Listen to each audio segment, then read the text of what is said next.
بسم اللہ الرحمن الرحیم۔ السلام علیکم ناظرین کرام، نئی ویڈیو میں آپ کو خوش آمدید کہتے ہیں۔ چین کی ثالثی کے نتیجے میں سعودی عرب اور ایران کے مابین جو تاریخی معاہدہ ہوا ہے، اس تاریخی معاہدے نے اس وقت اسرائیل کو بہت زیادہ پریشان کر دیا ہے۔ اس کی سب سے بڑی وجہ یہ ہے کہ سنی اکثریتی سعودی عرب اور شیعہ اکثریتی ایران کے درمیان جو کشیدگی پائی جاتی تھی، اس کی وجہ سے مسلم ممالک آپس میں بڑے ڈیوائیڈ دکھائی دیتے تھے، لیکن ان دو بڑی طاقتوں کے اکٹھ کے بعد اسرائیل کو اپنے لیے مشکلات نظر آ رہی ہیں۔ اسرائیل کو یوں محسوس ہو رہا ہے کہ گویا مسلم ممالک اس کے خلاف اکٹھے ہو رہے ہیں۔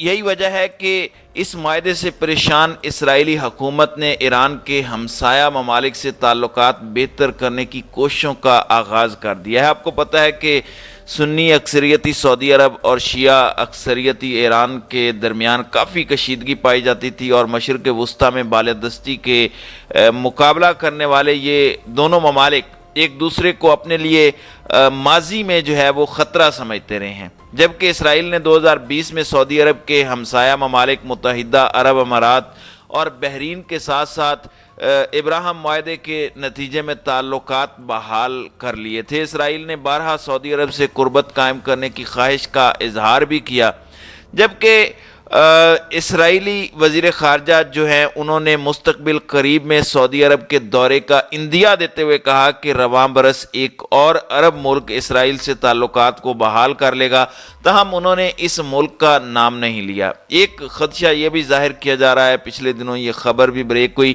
کہ پاکستان کی جو مصنوعات ہیں، مسالہ جات ہیں، یہ خشک میوہ جات ہیں، وہ اسرائیل کے اندر بک رہے ہیں، اور اسرائیل کے اندر جو ہے وہ خاموشی کے ساتھ پاکستان جو ہے ایک سفارتکاری کا آغاز کر چکا ہے، اور آئندہ رواں سال یا اس سے اگلے سال کے اندر کسی بھی وقت پاکستان بھی اسرائیل کو تسلیم کر سکتا ہے۔ اور یہ بات انہوں نے آذربائیجان کے دورے کے دوران کہی تھی۔ کوہن نے یہ بھی کہا کہ سعودی عرب کا دشمن اسرائیل نہیں، ایران ہے۔ جب ان سے سعودی عرب اور ایران کے تعلقات کی بحالی کے بارے میں پوچھا گیا تو ان کا کہنا تھا کہ ایسی پیش رفت اسرائیل کے لیے بہتر ثابت ہوگی، لیکن ایران اور سعودی عرب کے درمیان اس پیش رفت نے اسرائیلی وزیر اعظم نیتن یاہو کی ان کوششوں کو مشکل میں ڈال دیا ہے جن کے تحت وہ خطے میں ایران کو سفارتی طور پر تنہا کرنا چاہتے تھے۔ شاید اسی لیے اسرائیلی وزیر اعظم نیتن یاہو نے گزشتہ رات امریکی ٹی وی ہے چینل CNBC، اس کو انٹرویو میں سعودی عرب کو خبردار بھی کیا، اور ان کا کہنا تھا کہ مشرق وسطیٰ کے 75% مسائل ایران کے پیدا کردہ ہیں۔ لبنان کو دیکھیں، یمن کو دیکھیں، شام اور عراق کو دیکھیں۔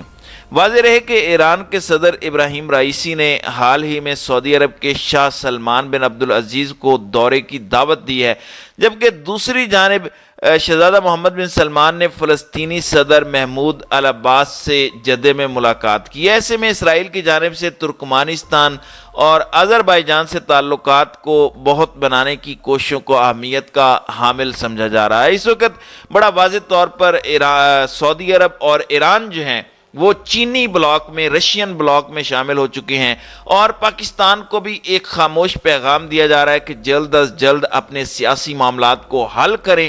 اور آپ کو پتہ ہے کہ ماضی میں ہمیشہ پاکستان جو ہے اپنے خارجہ تعلقات کے لیے سعودی عرب کی طرف دیکھتا رہا ہے۔ اب جب کہ سعودی عرب واضح طور پر جو ہے وہ چینی بلاک میں جا چکا ہے، تو پاکستان بھی ایک مضبوط سیاسی حکومت کے قیام کے بعد چینی بلاک میں جا سکتا ہے۔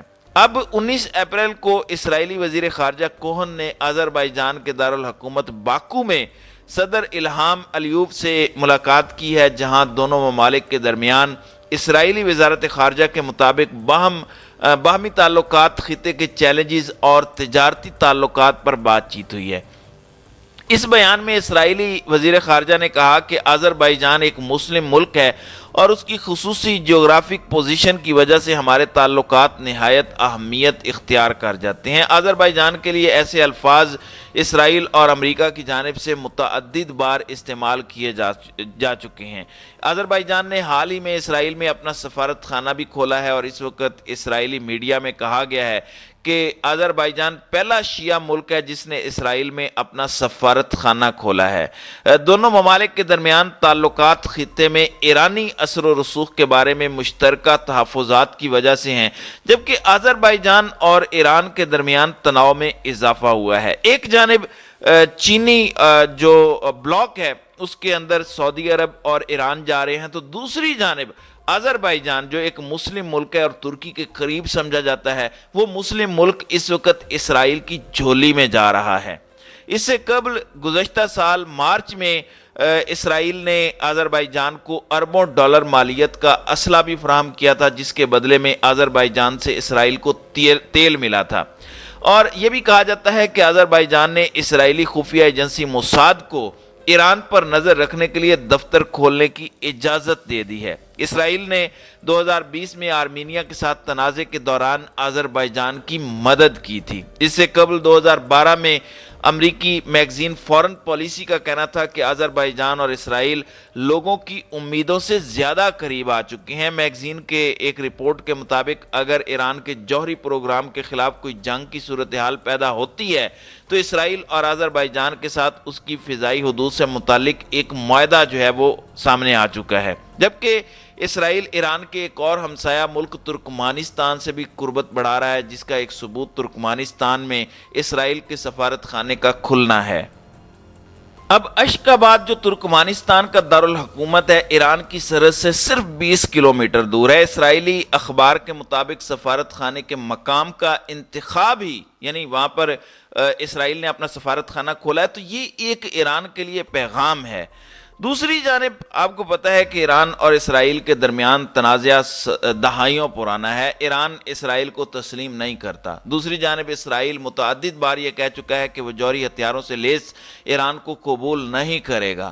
اسرائیل ایران کی جوہری تنصیبات پر خدشات عالمی سطح پر اٹھاتا رہا ہے، اور اس کا الزام ہے کہ ایران جوہری ہتھیار تیار کر رہا ہے۔ تاہم ایران اس الزام کی تردید کرتا ہے، جس کا دعویٰ ہے کہ اس کا جوہری پروگرام پرامن مقاصد کے لیے ہے۔ جبکہ سابق امریکی صدر ڈونلڈ ٹرمپ نے ایران اور مغربی دنیا کے درمیان ہونے والے جوہری معاہدے کو ختم کیا تھا، تاہم نئے صدر جو بائیڈن کے عہدہ سنبھالنے کے بعد اس معاہدے کو ازسر نو زندہ کرنے کی کوشش کی جا رہی ہے۔ ایران نے متعدد بار یہ الزام بھی لگایا ہے کہ اسرائیل نے اس کی جوہری تنصیبات پر حملے کیے ہیں اور ایران کے جوہری سائنسدانوں کو ہلاک کیا ہے۔ اسرائیل ان الزامات کی تردید یا تصدیق نہیں کرتا، تاہم جب بھی کوئی اس طرح کا ایرانی سائنسدان جو ہے وہ شہید ہوتا ہے، ہلاک ہوتا ہے، تو اس کے بعد جس طرح کی خبریں آتی ہیں اس میں بڑا واضح طور پر پتہ چلتا ہے کہ کہیں نہ کہیں اسرائیل اس میں ملوث ہے۔ دونوں ممالک کے درمیان محاذ رائی کا ایک میدان سمندر بھی ہے، جہاں ماضی میں بحری جہازوں پر غیر اعلانیہ اور پر اسرار حملے ہوتے رہے ہیں۔ اب جبکہ ایران اور سعودی عرب کے درمیان جو ہے ایک مضبوط تعلق قائم ہوا ہے، دوسری جانب گزشتہ سال ترک صدر رجب طیب اردگان نے بھی سعودی عرب کا دورہ کیا، جو بڑا واضح طور پر اس جانب اشارہ کر رہا ہے کہ مسلم ممالک آہستہ آہستہ گلوبلائز ہو رہے ہیں، اکٹھے ہو رہے ہیں، اور دوسری جانب ایران اور سعودی عرب دونوں کا چین اور رشیا کی جانب واضح جھکاؤ ہے۔ یہ ایک پیغام ہے پاکستان کے لیے بھی کہ ابھی وقت ہے، آپ سیاست کو جو ہے وہ ایک سائیڈ پر کریں، سیاسی تناؤ کو ختم کریں، نئی جو حکمران جماعت آئے وہ واضح طور پر چائنا اور رشیا کے بلاک کی جانب جائے۔ یہی وجہ ہے کہ پاکستان کی جانب سے پہلی لاٹ جو ہے وہ تیل کی جو ہے وہ اس وقت رشیا سے منگوا لی گئی ہے، اور عید کے بعد رشین تیل پاکستان میں جو ہے وہ آ جائے گا۔ تو یہ اس جانب اشارہ کر رہا ہے کہ آہستہ آہستہ مسلم ممالک چائنیز بلاک کی جانب بڑھ رہے ہیں۔ تو ناظرین اکرام، آپ کی اس ویڈیو کے حوالے سے کیا رائے ہے؟ آپ اپنی رائے کا اظہار کامنٹ سیکشن میں ضرور کیجئے گا۔